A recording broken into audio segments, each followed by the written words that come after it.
এতগুলা সরকার এসেছে, জাতীয় সংসদে কোরআনের একটি আইনও চালু করে নাই। মাননীয় স্পিকার, সবচাইতে লজ্জা, সবচাইতে দুঃখজনক কথা হলো এটা। আমি চ্যালেঞ্জ দিলাম, জামাত ইসলামের কোন নেতা বলেছে আমার কাছে যে জান্নাতের টিকিট আছে বিক্রি করছি? মাননীয় প্রধানমন্ত্রীকে জবাব দিতে হবে। বাংলাদেশে কেন নামাজ চালু করা হলো না? চাঁদাবাজ কোন দলের সদস্য হতে পারে না। চাঁদাবাজ চাঁদাবাজি, তাদেরকে ধরতে হবে, গ্রেপ্তার করতে হবে। অতএব আসুন বাংলাদেশে মানুষের আইনের কবর রচনা করে কোরআনের আইন প্রতিষ্ঠা করি রব্বুল আলামিন। দুনিয়াতে আমরা কেউ থাকবো না, মরার পরে আমাদের আসল জায়গা। এখানে যা আলোচনা হচ্ছে সব দুনিয়া কেন্দ্রিকই আলোচনা হচ্ছে। আখেরাতে কি হবে এই চিন্তা কারো মনে নাই। আল্লাহ তাআলা সূরা আল ইমরানের 185 নম্বর আয়াতে বলেছেন, ফামান জুহজিহা আনিন নার ওয়া উদখিলাল জান্নাত ফাকাদ ফাজ। যে ব্যক্তি জাহান্নামের আগুন থেকে বাঁচতে পারলো সেই সত্যিকার সফল হবে, এবং জান্নাতে প্রবেশ করতে পারলো সেই সত্যিকার সফল হতে পারবে। মাননীয় স্পিকার, সংসদ লবিতে ঢোকার সময় আল্লাহর প্রতি পূর্ণ আস্থা এবং ঈমান, এটা দেখার পরে মনে হয় যে আল্লাহর প্রতি যদি ঈমান থাকে তাহলে তো আমাদের আইনের উৎস আল কোরআন। কোরআনের বিধান বাংলাদেশে চালু হওয়া উচিত ছিল। মাননীয় স্পিকার, 90% জন মানুষ যারা কোরআনে বিশ্বাস করে, এই কোরআনে যে বিধানগুলো আছে 6666টি আয়াতের মধ্যে not less than 1000 আয়াত belong to the positive order and not less than 1000 আয়াত belong to the negative order। 1000 আয়াত আছে যেগুলো হাবোধক আইন, 1000 আয়াত আছে যেগুলো নাবোধক নিষেধ।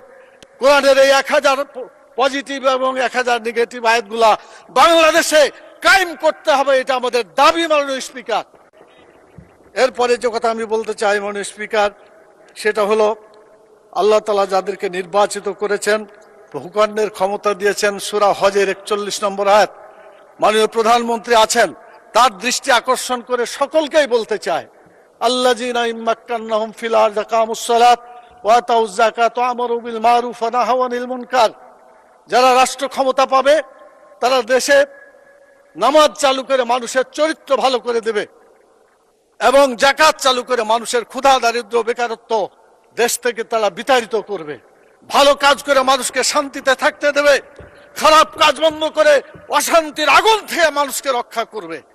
কিন্তু দুর্ভাগ্য, আওয়ামী লীগ এসেছে 6 বার, বিএনপি 5 বার, জাতীয় পার্টি 2 বার, এতগুলা সরকার এসেছে, জাতীয় সংসদে কোরআনের একটি আইনও চালু করে নাই।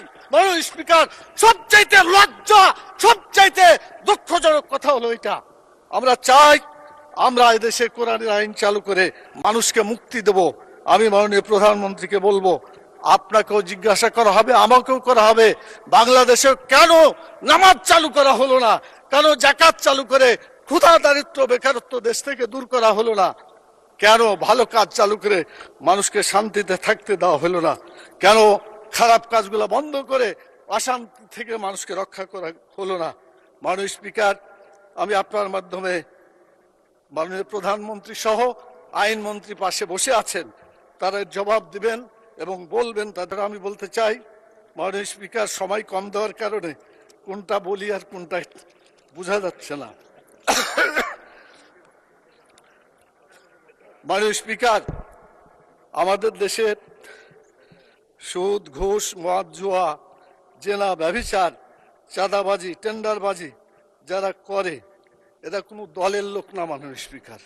কিন্তু যখন বলা হয় যে এক দল চাঁদাবাজি করে পালাই গেছে, আর এক দল চাঁদাবাজি করার জন্য প্রস্তুতি নিচ্ছে, এটা বলার পরে কোনো দল যদি রিয়াকশন করে, তখন তো বোঝা যায় এই চাঁদাবাজদেরকে দলের সদস্য হিসেবে মানে গ্রহণ করা হচ্ছে। আজকে সিদ্ধান্ত হোক মাননীয় স্পিকার, চাঁদাবাজ কোনো দলের সদস্য হতে পারে না। চাঁদাবাজ চাঁদাবাজি, তাদেরকে ধরতে হবে, গ্রেপ্তার করতে হবে।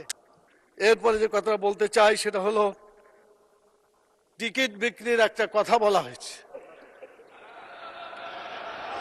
মাননীয় স্পিকার, একটু প্লিজ। কোরআন মাজিদে একটি আয়াতকে কেন্দ্র করে এটা ভুল বুঝাবুঝি হচ্ছে। আল্লাহ তাআলা সূরা তওবার 111 নম্বর আয়াতে বলেছেন যে আল্লাহ তাআলা জান মালকে কিনে নিয়েছেন জান্নাতের বিনিময়ে। এটা আল্লাহর কথা। আপনি জানমাল দিবেন, বিক্রি করবেন, জান্নাতে যেতে পারবেন। জানমাল আল্লাহর পথে দিবেন না, আপনার কপালে জান্নাত হবে না। এটা আল্লাহর কথা, এটা মানুষের কথা না। আমি চ্যালেঞ্জ দিলাম, জামাত ইসলামের কোন নেতা বলেছে আমার কাছে যে জান্নাতের টিকিট আছে বিক্রি করছি? মাননীয় প্রধানমন্ত্রীকে জবাব দিতে হবে কেন তিনি এটা বলছেন। আমাদের ফখরুল ইসলাম সাহেব বলেছিলেন আমরা শরীয়তের আইন বিশ্বাস করি না, পরে অবশ্য আত্মসমর্পণ করে নির্বাচনের আগে বলেছেন শরীয়তের বিরুদ্ধে আমরা কোনো আইন আমরা পাশ করব না। তো ধন্যবাদ ওনাকে, অন্তত তওবা করে ফিরে এসেছেন।